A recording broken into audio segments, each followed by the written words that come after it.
প্রিয় ষষ্ঠ শ্রেণীর শিক্ষার্থী বন্ধুরা, আজকে তোমাদের জন্য ষষ্ঠ শ্রেণী অনুশীলনী বীজগণিত রাশির জগতের পৃষ্ঠা 166 বীজগণিতের যোগ করো অঙ্ক নিয়ে এসেছি। তাহলে বীজগণিতের যোগ করতে গেলে আমাদের যেটা করতে হবে, আমরা দুই ভাবে করতে পারি। তাহলে আসো আমরা একভাবে আগে দেখি। তাহলে 1 নম্বর অঙ্ক, আমরা 1 নম্বর অঙ্কটা করব। এখানে 2a + 3b - a - 2b যোগ করব।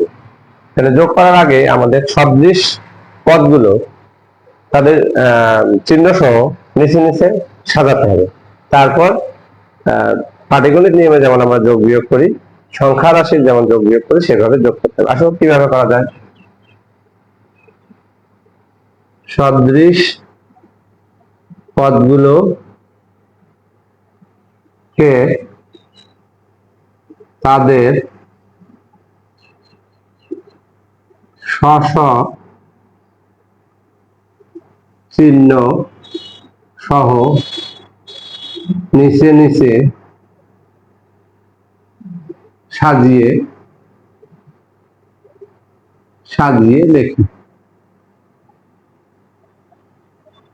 লিখি। তোমরা এই ভাষাটাও লিখতে পারো, আবার নাও লিখতে পারো।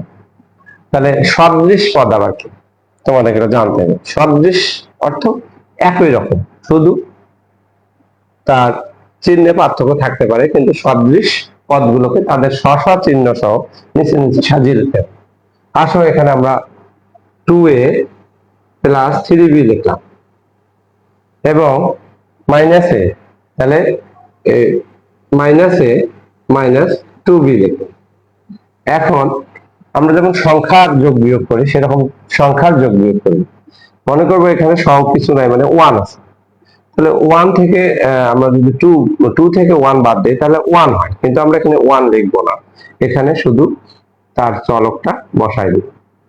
এখানে 3 থেকে 2 বাদ দেব, 3 থেকে 2 বাদ দিলেও আমাদের এখানে 1 হয়। তাহলে এখানে আমরা যোগ বিয়োগে দেখবো যে সংখ্যাটা বড় তার চিহ্ন বলবো।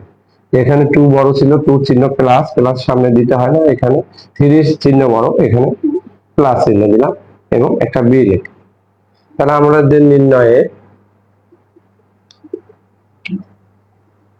যোগফল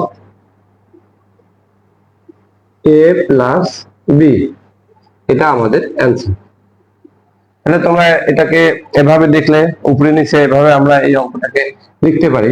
আমরা অন্য একটা নিয়মে পাশাপাশিও করতে পারি। দেখো পাশাপাশি কিভাবে হয় সেটা তোমাদেরকে দেখাচ্ছি। পাশাপাশি করতে গেলে তাহলে আমাদের 1 নাম্বার সমাধান 2a + 3b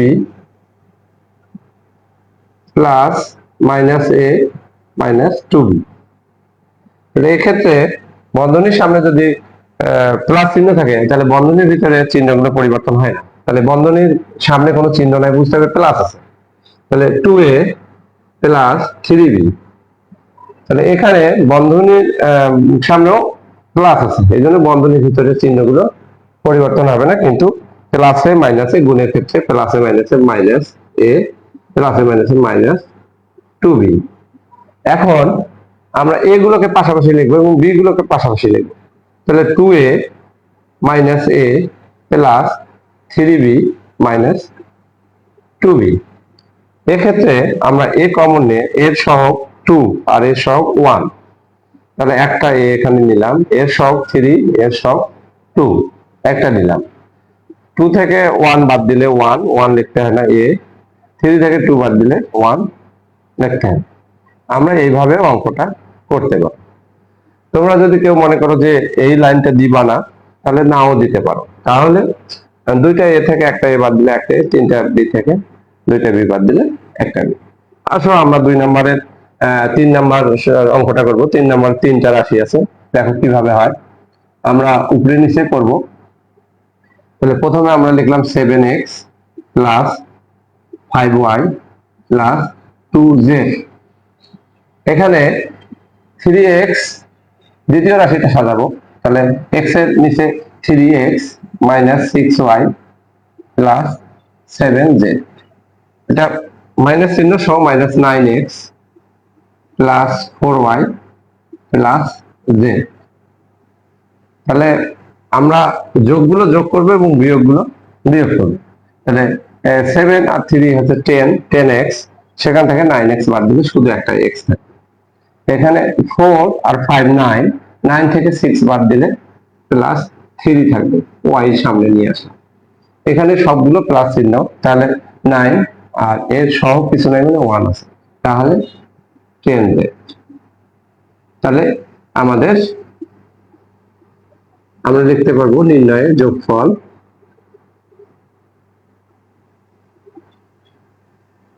x plus 3y plus 10z। আচ্ছা, আবার দেখি আমরা কিভাবে করলাম।